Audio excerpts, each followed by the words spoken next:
I think we have a moral obligation to care first about our families, and then about our neighbors, and then about our state, and then about our nation. And when everybody in my nation has access to the American dream, I'll worry about poor people in other countries.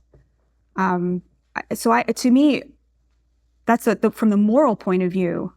I think it's immoral to care more about people you've never met than the people who live next door to you. I find that to be morally disgusting.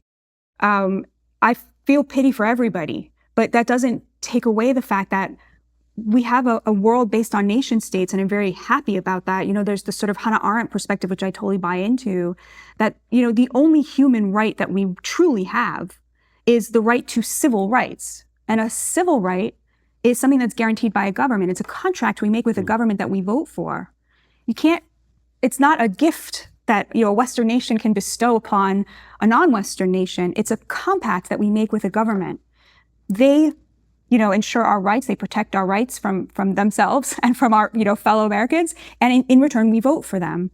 And you cannot have that agreement without borders, without citizenship. So beyond the moral question, there's this question of rights. I am zealous of my rights. That's what it means to me to be an American, to be zealous of my freedoms and the freedoms of my neighbor. And as a person who is zealous of those freedoms and in love with this country that gave them to me, we have to think about how do we protect those. You cannot have an open border and have civil rights. So there's the economic piece, of course, which is the selling out of the working class. Then there's the moral piece, and then there's the civil rights piece.